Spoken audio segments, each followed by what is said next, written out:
In the rugged mountains of the South Caucasus, the guns have fallen silent. For now. In August of 2025, Armenia and Azerbaijan signed a historic peace agreement, brokered by the United States.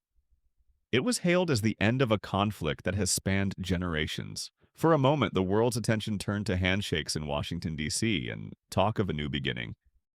But on the ground, along the newly drawn borders, the silence is heavy. A peace treaty on paper can't just erase decades of war, nor can it dismantle the massive arsenals both nations are still building. While diplomats talk about prosperity, military budgets are soaring.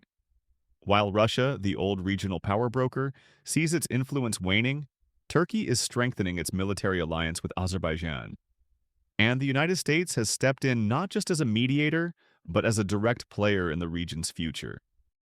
The war for Nagorno-Karabakh, a conflict that has uprooted hundreds of thousands and killed tens of thousands, is officially over. But the pieces are already moving for the next chapter, and the question that echoes from the valleys of Karabakh to the halls of power in Washington, Moscow, and Ankara is this. Is the war really over, or is this just the quiet before an even more devastating storm? This isn't just a story about a forgotten conflict in a distant part of the world. It's about how a small, mountainous region became a chessboard for global powers, a testing ground for next-generation warfare, and a flashpoint where ancient history meets modern geopolitics. A peace deal born from exhaustion now hangs by a thread. Military spending is climbing, border fortifications are multiplying, and the talk of peace is shadowed by the constant preparation for war. So, what would it take for this conflict to erupt all over again? To understand the risk of tomorrow, we have to understand the wars of yesterday. Section 1, the core conflict explained. To really get this conflict, you need to understand one seemingly impossible contradiction. Nagorno-Karabakh is a region nestled in the Lesser Caucasus Mountains. For centuries, it's been home to a majority ethnic Armenian population, a center of their culture and identity. And yet, under international law, the entire region is recognized as part of Azerbaijan. That's the fundamental clash. A people's claim to self-determination hitting a brick wall against a state's claim to territorial integrity. This didn't start with the recent wars. Its roots were planted a century ago by the power that once dominated the whole region, the Soviet Union. Section 2, the Soviet roots. Back in the 1920s, as the Soviet Union was taking shape, its leaders had to figure out how to manage a vast, multi-ethnic empire. Under Joseph Stalin, the strategy was simple: divide and rule. The Soviets drew and redrew the borders of their republics, often ignoring the historical or ethnic lines on the ground. In the Caucasus, this policy had devastating results. In a fateful move, Moscow placed the Nagorno-Karabakh Autonomous Oblast, a region that was 95% ethnic Armenian, inside the borders of the Azerbaijan Soviet Socialist Republic. This served two purposes. It appeased Turkey, a rising power with close ties to Azerbaijan, and it kept both Armenia and Azerbaijan from getting too powerful. By forcing them to rely on Moscow to settle their disputes, the Kremlin made sure it was always in control. For 70 years, the iron fist of the Soviet state held this fragile arrangement together. Tensions were always simmering just below the surface, but open conflict was impossible.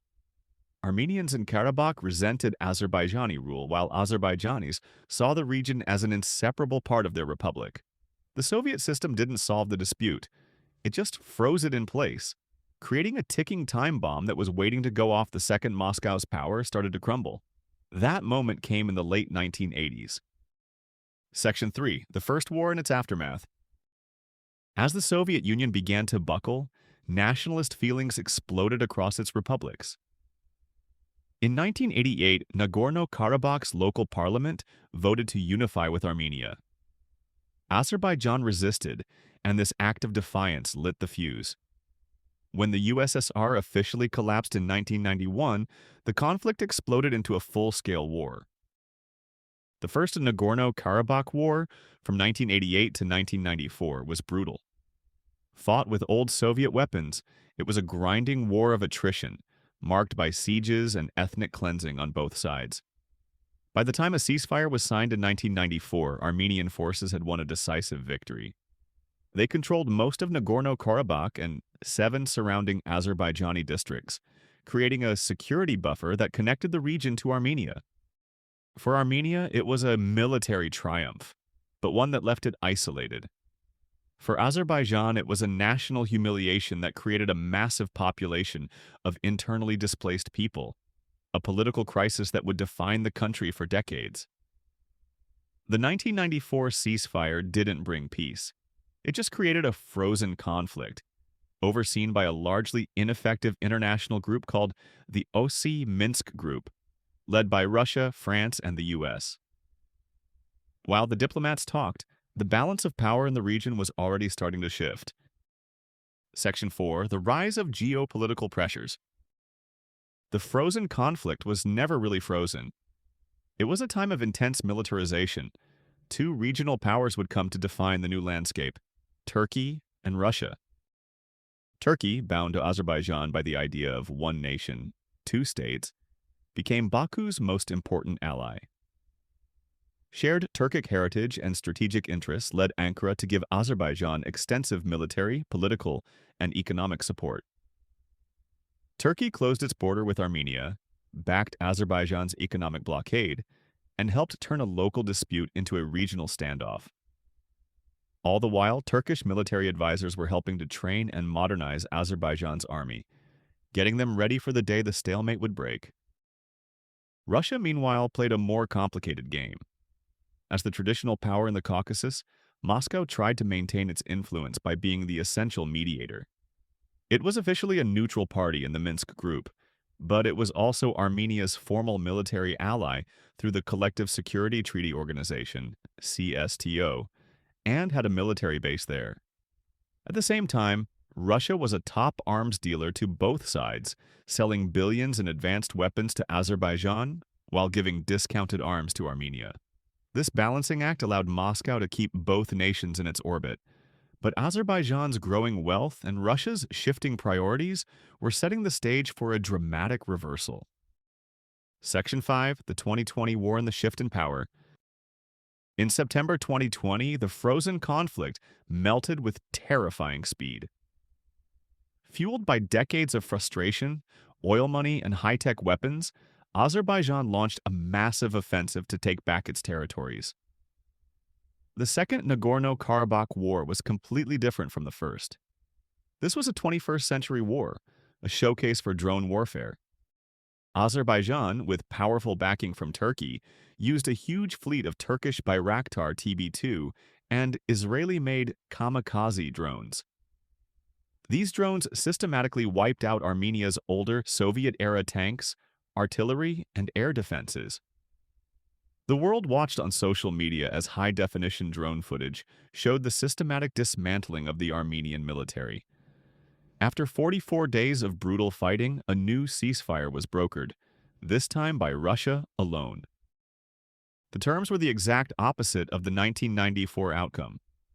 A defeated Armenia was forced to give up all the territories it had held for 26 years, plus large parts of Nagorno-Karabakh itself, including the historic city of Shusha. Russian peacekeepers were sent to secure the Lakan corridor, the last road connecting what was left of Nagorno-Karabakh to Armenia. Azerbaijan was victorious. Armenia was shattered, its sense of security broken, and its trust in its old ally Russia shaken. It was clear that Russia's security guarantee meant little. Moscow stood by as its treaty ally was defeated. The 2020 war didn't just redraw the map. It shattered the old geopolitical order and set the stage for one final decisive military operation. This tangled web of history, alliances, and strategy is what makes the Caucasus one of the most complex regions on Earth. Understanding these layers is the only way to understand what might happen next. If you find this breakdown helpful for cutting through the noise of global politics, please take a moment to subscribe and click the bell icon so you don't miss our future investigations into the world's most critical flashpoints. Section 6. The current fragile peace. The aftermath of the 2020 war wasn't peace. It was a slow burn. Russia's peacekeeping force, with its attention and resources diverted to the war in Ukraine, seemed unable or unwilling to stop further Azerbaijani advances. In December 2022, Azerbaijani activists blockaded the Lakan corridor, cutting off the 120,000 ethnic Armenians in Nagorno-Karabakh from the world and starting a 9-month humanitarian crisis. Then, in September 2023, Azerbaijan launched one last lightning-fast offensive. Calling it an anti-terrorist operation, its forces crushed local defenses in just 24 hours. The self-declared Republic of Artsakh surrendered and officially dissolved itself. Facing the reality of living under Azerbaijani rule, a mass exodus began. In just 1 week, more than 100,000 people, nearly the entire ethnic Armenian population, fled to Armenia, an event many international observers have called ethnic cleansing. With Nagorno-Karabakh completely under Azerbaijani control and emptied of its Armenian population, the conflict changed.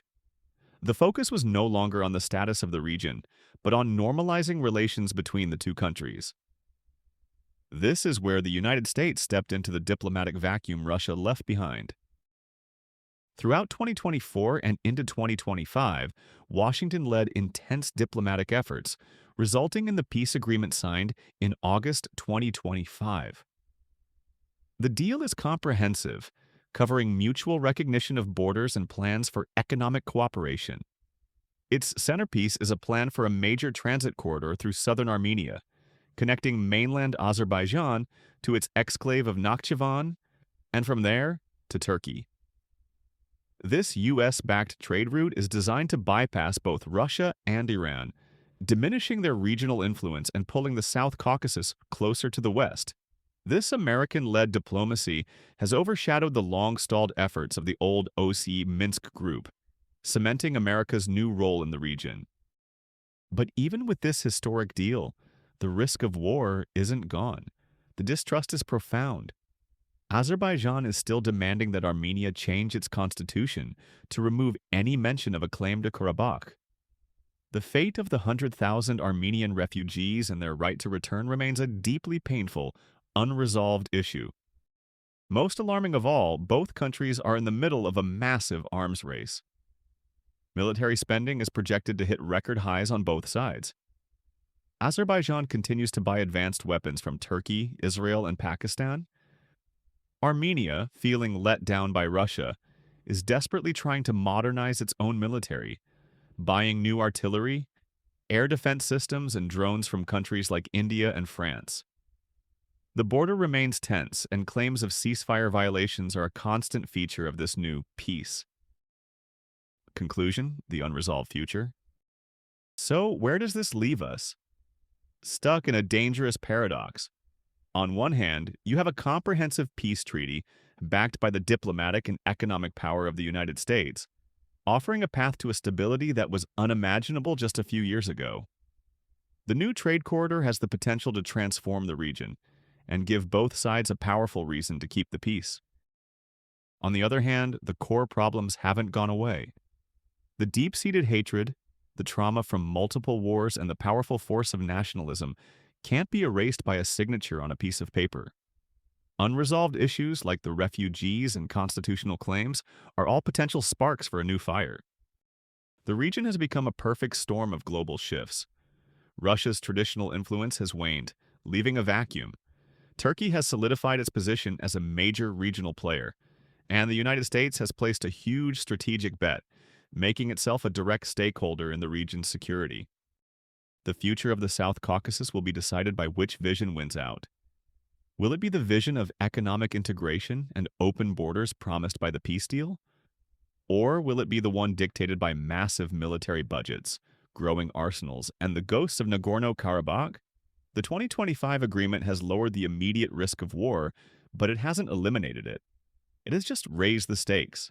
Another war here wouldn't just be a tragedy for Armenia and Azerbaijan. It would be a direct challenge to American prestige, a potential disaster for Turkish and Russian interests, and a catastrophic failure for a region that has, for the first time in a generation, a fragile glimpse of what a lasting peace could look like.